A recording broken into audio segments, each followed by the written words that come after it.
What's up, guys? We're here at AMC Town Square chasing cinema. Mr. James Shoot.com, and we are halfway through the year, my brother. We are in mid-June. Yeah. Wow. Actually, we're more than mid-June. We're at the end of June. It's over. I keep thinking we have 3 more months of summer, but it's really almost July. Over. Which means next week, things will be a bit different. Just so before we get into our review of Yesterday, the new movie from Danny Boyle, really quick, we want you to know we'll be here at AMC Town Square this Monday, the week of 4th of July. Next Thursday, a week from today, will be 4th of July. Special American Independence. So we want you to be able to celebrate your Spider-Man. We want you to celebrate your holiday with fireworks and family and all that good stuff. So we know you probably want to spend that day with them. So why don't you come Monday night and see what the Web Slinger's doing.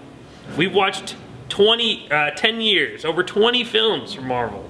And now we have what really is now the concluding chapter in this intense saga, the Infinity Saga. Yes, you heard me right. Spider-Man is going to be the concluding chapter. We want you to join us here next week at AMC Town Square. Text this guy at 702-348-5618. Or comment below because we want you to join us here for that holiday week. It's going to be a blast. It's going to be early in the week. It might be a bit different, but who doesn't want to see this new Spider-Man movie? Anyway, yesterday, the Beatles, arguably the greatest thing to happen to music. Are you a Beatles fan? No. My sister is. Yeah. So she always played the songs, especially when that one album came out. I don't know if it was a re-release. Yeah, the remastered. Yeah. She just played that. When they remastered everything. And I was just like, yeah. But I've never been a big Beatles fan. I know that they're huge. Yeah. They have good songs. Yeah. You know, I've seen the Beatles, Cirque du Soleil. We've only watched 2 hours of people saying they're the greatest songs ever written, but yeah, they're good. Yeah, they're great songs. I'm sure they are. But as you know, I'm not really a big music dude either. But anyway, if it has lyrics, it's already turning shoe off. Yeah, great music. You know, just not for me. I'm into Michael Jackson buying the music. Yeah, Mike. Yeah, of course, it's a good story. I wonder how that all worked out with this. But now that so many of these legends are gone, we have kind of free reign, and now we watch the story of yesterday, a modern tale. If the world did not have the Beatles, and one man was given the gift of remembering all of those songs, what would he do with them? I think right off the bat, interesting premise. Did it pay off? When I first saw the trailer, I was like, oh, I'm going to like this movie. And Danny Boyle, I'm a fan of him too. Yeah. But overall, the movie just got a movie. I'm going to say I liked it. Yeah. Yeah, I'm not going to jump for joy. I know it's not going to make my top 10 movies of 2019. But I don't have anything really... Well, I have my things that I wouldn't have done with the movie. But if that's how Danny Boyle wanted to make this movie and end the film, then so be it. Yeah. I liked it. Not going to say I loved it. Would I recommend it? If you're a Beatles fan, yes. If you're a Beatles fan, watch this movie. If you're like me, where you just love film, yeah, watch it. But I don't know if it's gonna resonate with the masses. Yeah, I don't know about that, but overall, I like the film. I think we're in this weird age where like there's obviously like the superhero stuff, and there's like the make believe like kind of realm.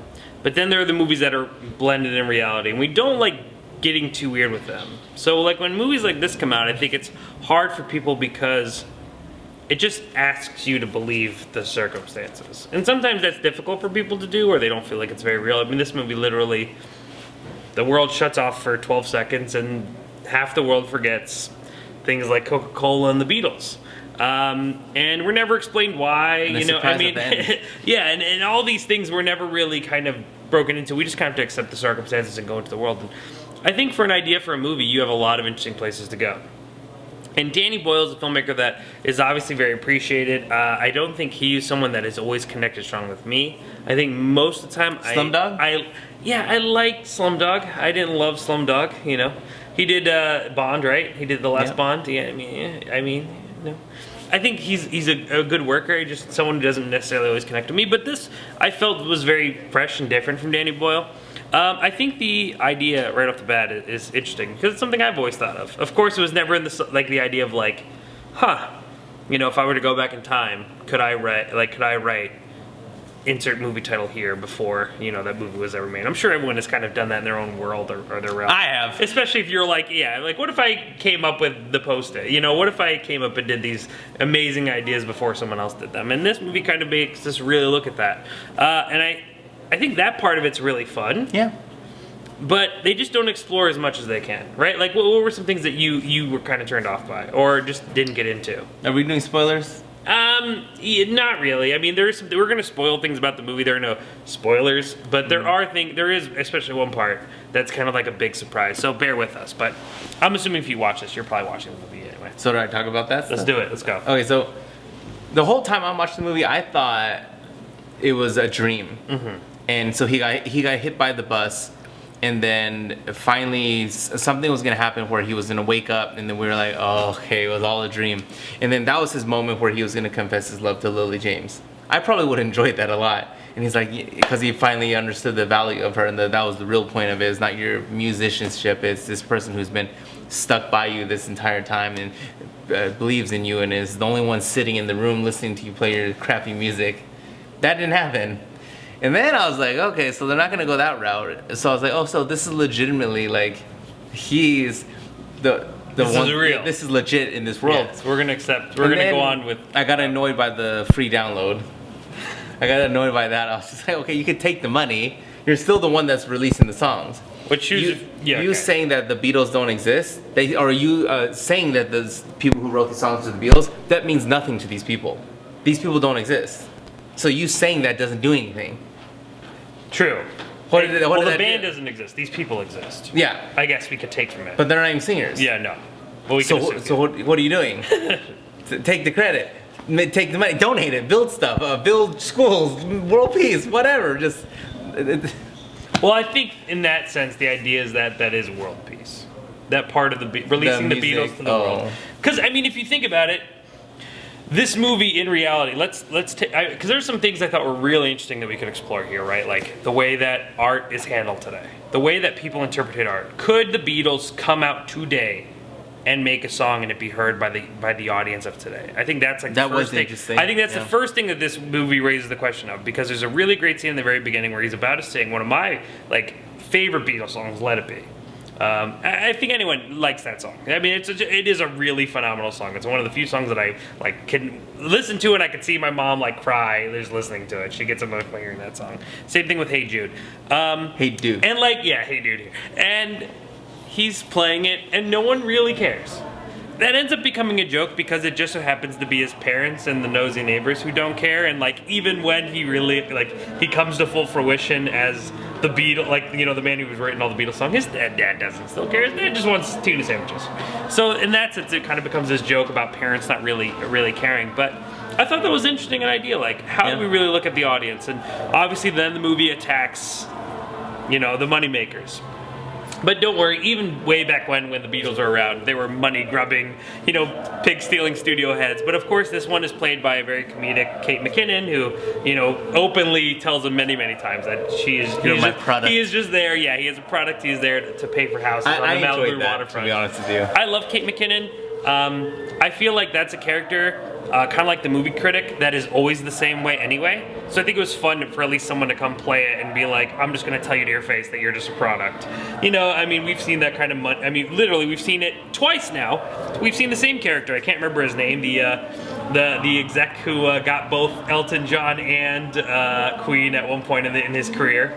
He's in both movies, of course. I mean, we've always seen those money-grubbing people, but it was fun to kind of Did you know that in Bohemian, off topic. Did you know that there was at one point in the Elton John script they were gonna have Rami Malek come back as I did not know that. They were gonna That's have pretty him come wild. back as Bohemian Rhapsody guy. Yeah. Queen guy. Freddie Mercury. Freddie Mercury in John. Elton John's Rocket. Anyway. Yeah, but because there is that one crossover guy. I forget the actor who plays him in both movies, actually. But yeah, he plays in both of them, and he's, of course, like, you know, the not so great guy. But again, so, you know, you have all these really great things, and then you look at the marketing side. You know, this really great moment, we're in this marketing meeting, and the modern people of today laugh at the stupid Abbey Road, the White Album, all the things that, of course, now are hailed as like the greatest, the best ofs. And we come up with like these ideas that you were like, oh, I would totally believe this is a real thing. Like the marketing album of Love, like, oh, that's real. Like they, you know, really kind of worked hard, and they take some really great shots. I just don't think we ever really get there. I feel like we dabble in those circumstances, but we never really get there. I thought you could really drive home the idea that maybe today's audience just couldn't handle a Mozart. And I thought that was really cool. I think that the whole thing with Ed Sheeran having this moment where he's kind of like, oh, like I'm not big time. And, you know, I mean, I thought that was something kind of interesting, but it's more of just showing this kid make it to the specific place. But here's how I look at it at the end, to go back to what you're saying. So in reality, a lot of people wanted, I think you, like you, and I think some people would agree with you, they wanted this to kind of be this dream, him to wake up and have this fruition. But in my mind, I like it because it literally takes a Beatles song for a man to realize that he's in love with a woman, right? What song? No, it's just a Beatles song. Oh. Not even a specific one. But the music, it literally takes him, like this music, right? I mean, if you look at the movie, we have a guy who is with this woman, doesn't know he loves her, sings all these songs, doesn't get it. And what ends up happening in the movie? We end up having to go meet a Beatle. The guy who wrote these songs with one idea in mind, to love somebody. We are so tuned out that a guy could have to take on the act of writing these songs, sing them, perform them, and still not get it with life. That it's all about love, it's all about the people you have. And so what happens? The man who was able to communicate these ideas with these songs and tell these people all these great lessons, we don't hear it. The modern man doesn't hear it. So he had to actually go and hear it for himself. One of the big points of the movie is that our character goes out and finds out that what's his name is Mr. Aaron Dice, Bottles and Boxes, that John Lennon is still alive. And he goes and talks to John Lennon, and John Lennon tells him that pretty much all of these songs are telling him that it's all about love and all these things. So for me, this is really a very a dramatic way of explaining that a song can change a person's life. A song can teach you that love is the most important thing. And I think if you look at it in that sense, that this whole movie is really just a guy listening to a song and finally getting it, I think it's kind of beautiful. I think it's romantic in that sense. No? You look like you trailed off in that rant a few times, so I don't know if you were going to feel that or not. No. No? You don't think so? I thought so. That was cool. It took a man a whole world of love songs to still not find out that he just needs to be the person that is. Another thing, though. And I thought they lost an opportunity with Wonderwall. Yeah. He sang that to her, or sang it to them, to his high school at 16 or whatever.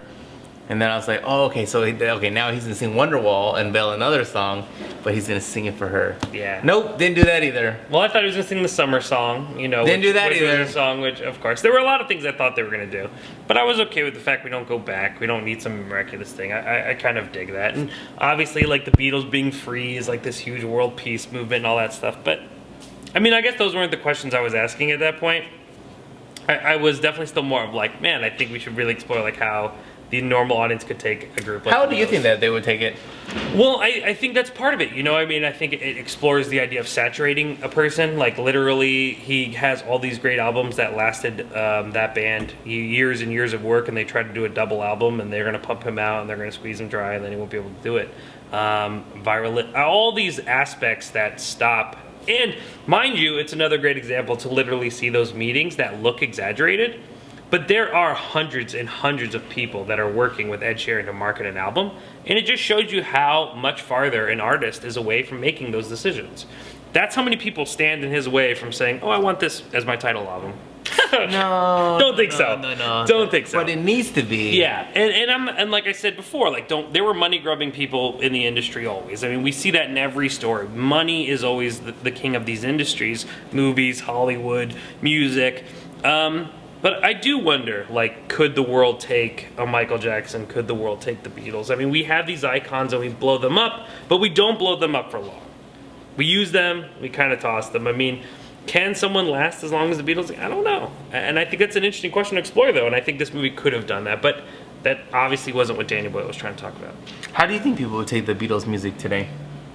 Like, if they didn't exist? Well, it's not even the fact of, what would people do if those songs came out? It's how would the world handle them firstly?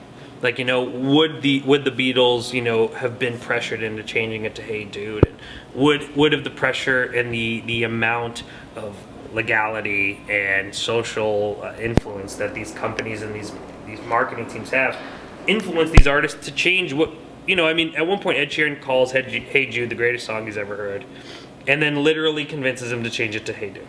And does it? Yeah. And that's kind of like, and like he knows how good Hey Jude is, and he still changes it. So I think to me that kind of really begs the question of, where does this idea that music, and it works in film too, where does that line of business and artistry separate? And you know, that's something I've always like revisited and always want to talk about, because you know, we've come to a time where now people aren't listening for Mozart, they're listening for what everyone else is listening to. They're listening to what's selling. And I think, you know, maybe there is that question that maybe the Beatles wouldn't be the Beatles if they came out today. And that's pretty interesting.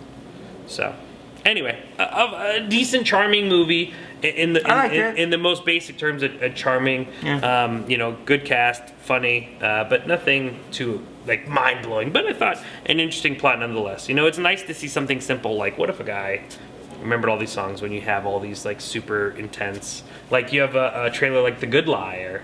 A movie that looks complete. What the hell? Where did that come from? I don't know, but I'm so in. I was like, Helen Mirren? Okay. Ian McKinnon. Magneto himself? I was like, okay. And he's gonna rob her of $3 million? Okay. Me and she were in the theater nearly every week of our lives together, and it's so rare that me and him see a trailer that we both haven't seen, and then both go, whoa, did you see that? That was November. November, so we got a bit of a wait. Yeah. But next week again, Monday, Spidey is back. Mysterio, a favorite of mine. Jake Gyllenhaal. A favorite of mine. Jake Gyllenhaal, the actor, and also the character. I was a big Mysterio fan back in the day. I thought he was definitely one of the coolest, so I'm excited to see where that goes. It's like 91%, I think, on Rotten Tomatoes right now. Yeah. So hopefully that stays. Something also interesting is everyone's saying the 2 end credits of this movie will blow us away. I've heard some really positive things. I was kind of hesitant, as everyone should be with Spidey sequels. But I'm just all happy with everything, and I'm happy to hear all the good stuff. I love Tom Holland.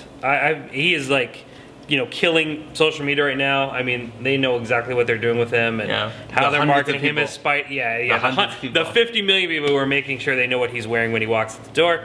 But I mean, it's hard not to be a fan of this Spider-Man.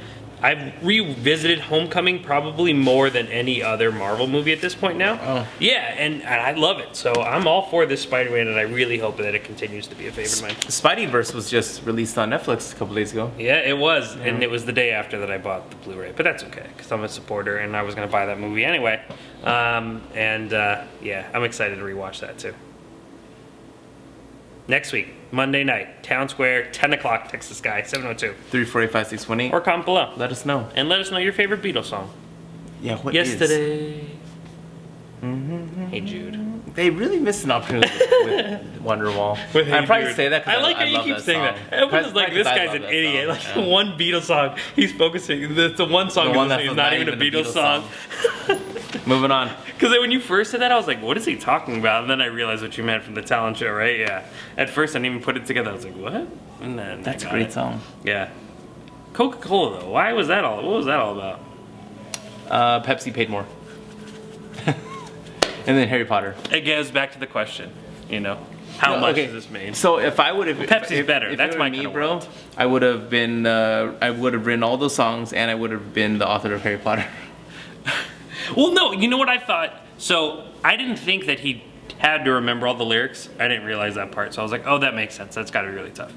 But when he thought about the cigarettes, I thought when he like thought about himself Googling it and everything, I thought he was gonna like think of himself like going into that industry or making a comment like, shit, well that's the industry I should be in.